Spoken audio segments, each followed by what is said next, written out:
Charles Barkley is accustomed to talking a lot of shit, and the NBA on TNT host has begun to shoot some shots. Actually, that doesn't sound right. Shots fired at multiple teams, including the Los Angeles Lakers of recent. Charles Barkley has claimed, and I think we have a tweet to perfectly contextualize this for you. According to Gary Washburn of the Washington Globe, the Boston Globe, Charles Barkley, the hashtag Lakers are the fourth best team in California. They lucky the Sparks ain't playing. They'd be the fifth. The Sparks are WNBA team. Yeah, WNBA team. So obviously he's not being dead serious, but it is pretty funny to think in general. So who's he putting ahead of them? He's putting the Clippers. He's putting Sacramento Kings, Golden State Warriors. Right, so that comment there at the end is just obviously just to ruffle some feathers. Of course. But that's not an inaccurate comment about the way they've been playing considering the other teams he's mentioned. Truthfully, no. The only team that's really, you can even compare to the Lakers in terms of what could happen is the Sacramento Kings. The Warriors are the reigning champions and have picked up right where they left off. And the Clippers have been better than the Lakers for the last 2.5 years. Yeah. So it's more the dig with the Sparks. And I mean, look, as you mentioned, Barkley does love to ruffle feathers, and he also holds himself accountable, like when he's wrong. For example, last year he said, and so did Shaq, that it's basically scientifically impossible for a jump shooting team like the Warriors to win an NBA championship. And I go back and forth with commenters all the time on what an actual jump shooting team is. The Warriors are an actual jump shooting team, not the 1996 Bulls.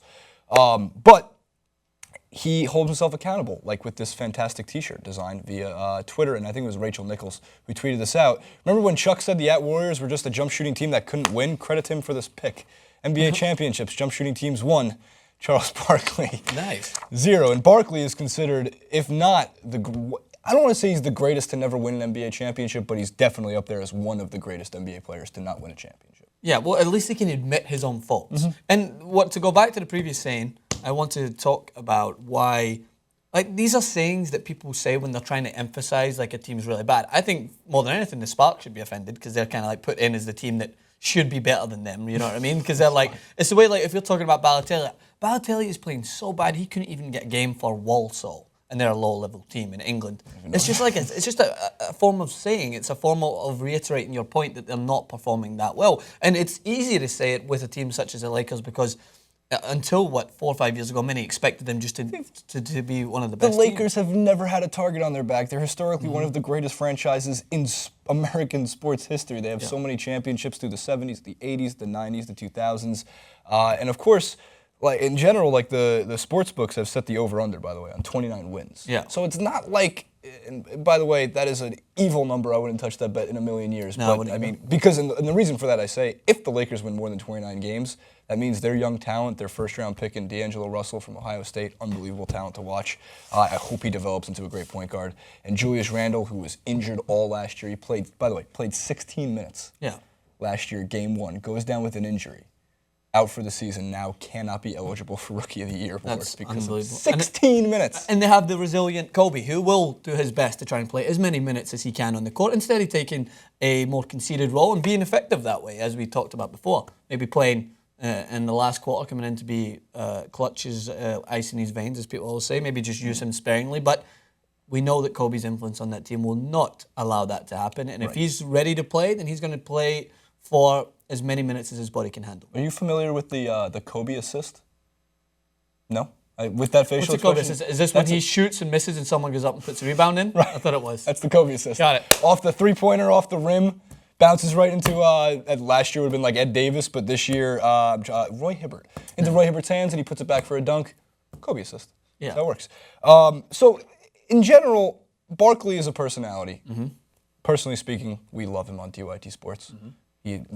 He's not, and the reason for that is because he holds himself accountable. Example, and he takes a joke well, like that T-shirt.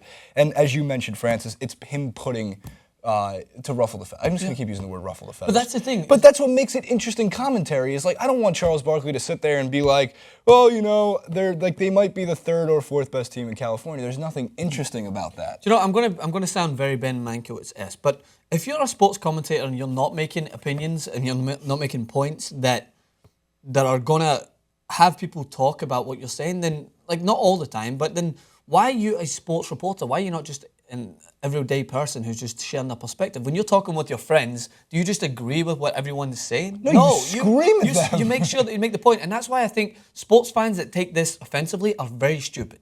I'm going to say that boldly. They take that. If you take that offensively, then you're obviously, one, a little bit delusional because the Lakers haven't been performing very well. But two is that he's saying this so that if the Lakers turn around and do perform well, then he'll own up to his mistakes, and it's going to get people talking. It's going to get people going back to what he said. And what does that do? It increases traction for whatever platform he's on. This is why people are sports announcers, sports reporters, sports analysts, so that they can share opinions that everyday people have, but they can share it on a platform where people will watch it and have a perspective on it. I will never go onto a clip and just basically say something because I think it's a safe assumption. I will go out and I will say a point that I want people to disagree and agree with me. I want people to be able to talk about it after and come back to me later down the season and say, Francis, remember that time you said Man United were going to win the Premier League? You, my friend, are an idiot. A handsome idiot, but you're an idiot. By the way, your bold statement of Kobe Bryant and your bold statement of the Los Angeles Lakers, not as bold as Charles Barkley's last statement and his confidence in the New York Knicks basketball team, as he didn't tweet this. This was from Charles Barkley himself via the New York Post. The Knicks are one of my sleeper teams. I think Phil Jackson's done a good job getting quality NBA players. Whoa. I'm picking the Knicks to make the playoffs. Not just that, with a Francis Maxwell, I am guaranteeing it. I was wondering why you're favouring Charles Barkley so much. Is he restoring faith to you? Well, all last season, a lot of trash talk about the Knicks, and rightfully so. They looked pretty bad all season long, and this year they might be equally as bad. I'm not holding out too much hope for my New York Knicks. But look, Barkley keeps things interesting. He stirs the pot. He's great on NBA and TNT. But I'm going to keep going back to the same point. When he's wrong, he takes the joke well. If there's no such thing as a perfect sports reporter, as a perfect broadcaster, predictions are almost entirely never going to come true. Yes, unless. I'd say if there was a percentage, 75% of predictions don't come true. And the best thing and when people, the most annoying part is the people that go out there and say whatever, Warriors win the championship this year in 4 games. They sweep the series in the NBA Finals, and they come back. I knew the Warriors were going to sweep before. No, you didn't. You absolutely did not. You made a good, educated guess towards it, but you didn't know that. That's the point right there I was going to make, is that you can make an educated assumption, an educated guess, an estimation, but it's all about you take into account what is going on within that sport, and you make an educated guess, and therefore, if it doesn't come right, then you own up to it. But if you're not even making a guess or a prediction, I don't see the fun in it. Like that's no matter whether you're not a fan of the sport or not. Like so, for instance, the baseball that's going on right now, I'm still not a fan of it, but I will still make a guess to you. And I looked into the fact that Kansas City, I thought they were a pretty good team, and I just said, Jason, I think Kansas. How many games ago was it? Like 4 or 5? I think Kansas City will meet the Mets in the World Series, and I think Kansas City will win. And if it comes right, I'm not going to go, see, I told you, I know this sport inside out. It was just a guess to make it more fun. Flabbergasted that I brought up that you brought up baseball. Actually, I don't even know what to do. I don't know what to kind of feel. Do you know why I brought My up baseball, emotions Jason? running high. Why? Because it's coming to a close. And NBA's back, which I am delighted to talk about. Sat up last night watching Chef Curry with the Pop Boy. He looked good. Yeah, there's a point. I mean, the first quarter was unbelievable, and there was his first. He scored 24 points. Yeah, it's just about average. Yeah, but I'm so, just in that first quarter, obviously with the talking about targets on your back when you're the MVP and you're coming in with people saying that your franchise was lucky at times, and you've got a lot of targets on your back. I did like Draymond Green getting things going early with a big smile on his face. You can tell that these players are happy to be back. Well, when you receive your championship ring and you get a banner in front of your home crowd of the reigning NBA Finals champions, you should be pretty amped up. Yeah. There was a little bit of a banner malfunction, by the way, in the game, which is pretty funny.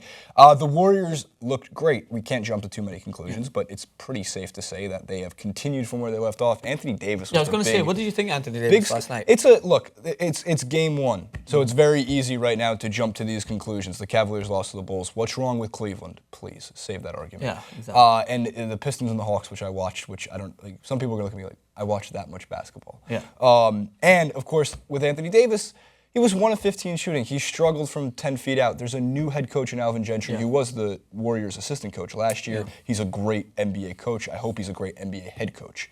And the entire Pelicans team is banged up. Yeah, and 2 of their starters, Ashik is out, right calf strain. Like Tyreek Evans is out, and Drew Holiday's out. Like it's game one. And you can tell that with a new coach coming in, what his focus is on. There was points in the middle of the game where the Pelicans were performing, but he took the time out of from coaching to go and talk to Anthony Davis, who's on the bench, because he understands how important he is absolutely. to that franchise, and he has to make sure that he's probably just reiterating to him in his ear. I couldn't lip sync, I couldn't read what he was saying, but I imagine it was along the lines of, it's game one.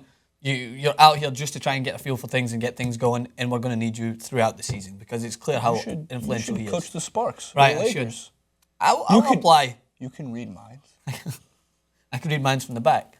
You ever see that episode of Joey and Friends? Yeah. Smile, frown, smile. Leave your comments in the comment section below. What do you think about Charles Barkley and his ability to ruffle the feathers of the National Basketball Association? It's a good saying. I'll give Francis credit for that. Also, what do you take away from the Pelicans and the Warriors and the Bulls and the Cavs and the Pistons and the Hawks? More NBA tonight, NBA every day until I think the finals. By the way, this is crack. This is crack coffee. Follow us on Twitter @TYT Sports, all the good stuff.